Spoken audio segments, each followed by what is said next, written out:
wk5s. It's another Monday, it's another drizzly Monday, and we're going to have a quick look at our maths do now. It's all together now, as I explained on the blog, so once you've done that, we've got our maths for the day. So it's a recap of coordinates, so don't forget, I've got a little tip here for you. If you're working on screen, bits of blue tack to plot your coordinates is a great idea. But a lot of this work is actually writing down the coordinates that are being shown, or so this one you might want some blue tack to check. But most of this we can do. I've checked that we can do without the paper if you haven't got it. So let's have a little look at our do now.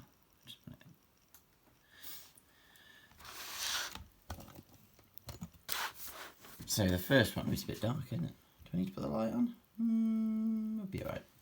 So 40% is 62. Now in the last couple of weeks, the first percentages have been okay. It says we get a bit trickier with them. So let's just remind ourselves, 40%, well, we can find 10%. 40 is 10% 4 times, isn't it? So 10% we divide by 10, remember, which is 6.2. So 40% is 4 of those. Well, we can just very quickly times that, can't we? 2 times 4 is 8, 6 times 4 is 24. And we've got one digit after the decimal, so 24.8. So that's your first answer. Okay.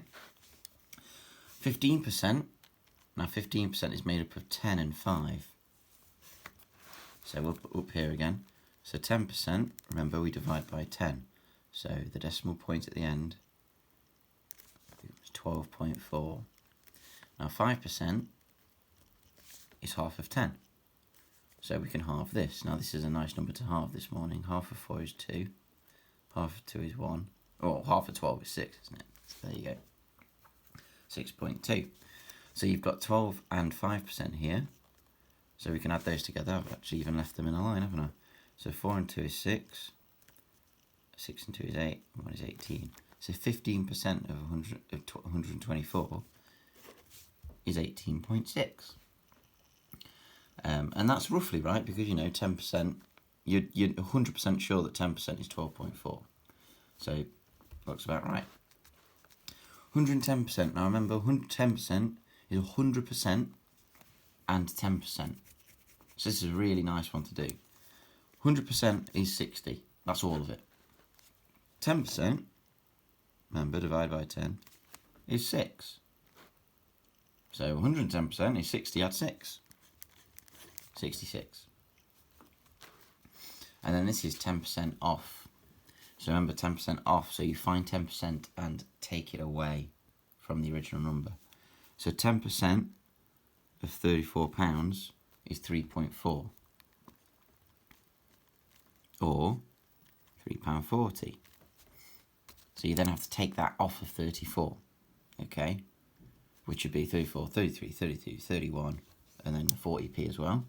And then 10% off of this would be 1.25 or £1.25. And you take that one off of there as well. So I've kept that one easy because it's 10% and taking off, okay? But like I've said to the children at the hub, if you are at the very least doing these ones, brilliant, okay? They're the key ones at the moment. There's your smallest to largest. I checked it was smallest to largest. I think Thursday's video I wrote smallest to largest, and it was largest to smallest. Here are your calculations. We don't need to sit watching me do calculations at the end of year 5.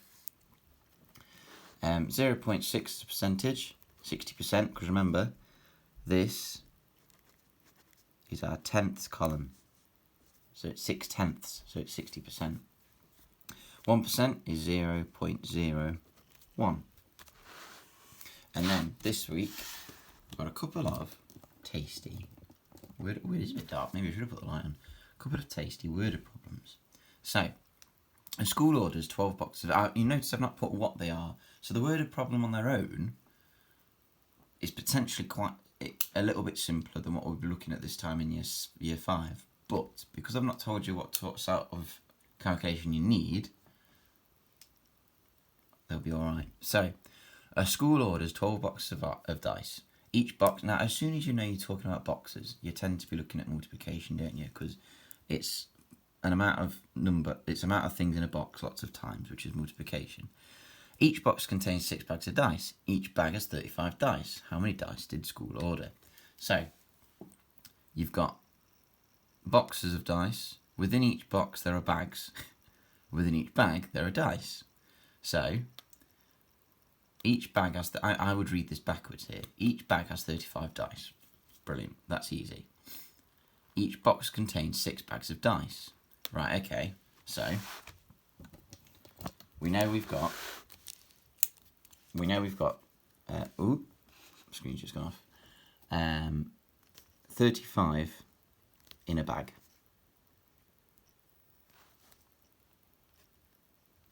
And we've got 6 bags in a box. So,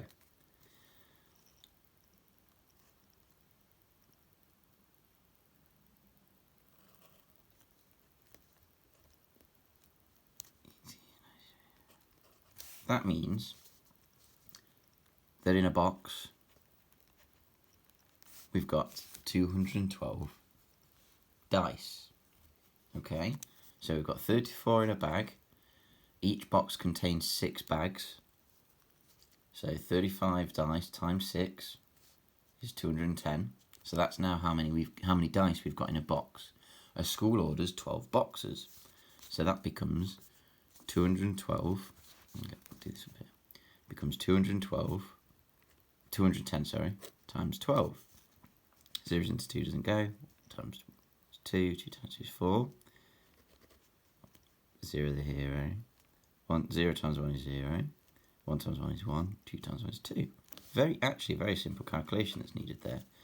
0, 2, 5, 2. So, the school has ordered 2,520 dice. It's quite a lot of dice. And then the next one is the pencil one. So, it's gone even darker, I think. 6 pencils. I'm going to turn the light on. 6 pencils.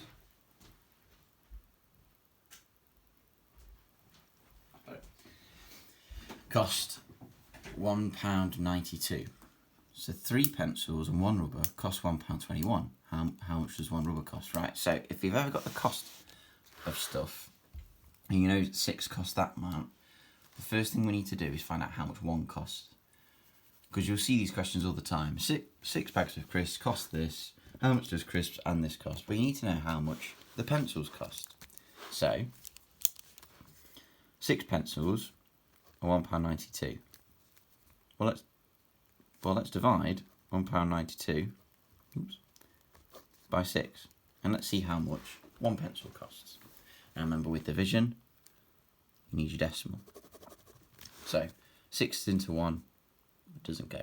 No 6s fit in 1. So we'll get rid of the 1, we'll put it there. How many 6 into 19? 6, 12, 18, 3 with 1. How many 6 into 12? 2. Lovely. So,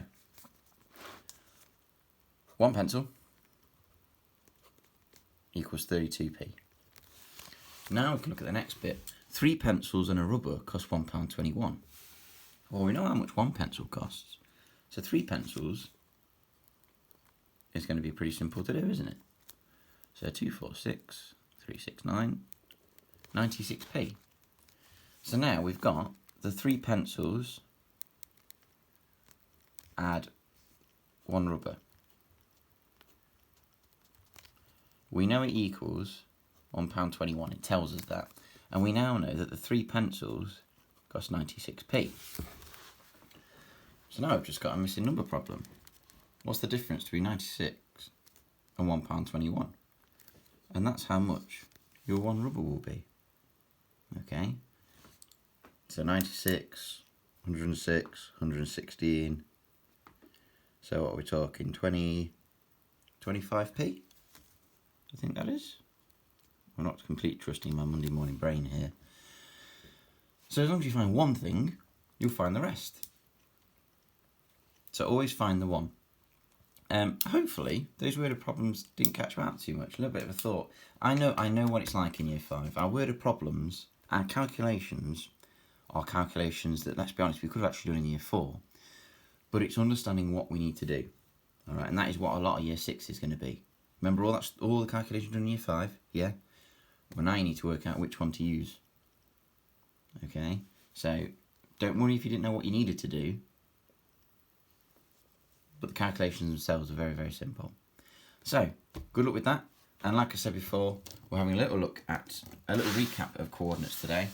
And the answer, if you carry on scrolling, I've chopped it all together, I've snipped it all, so that you've also got the answers, and you've got a little friendly face reminding you to have a look at the answers there. Okay, so good luck with that, and thank you this morning.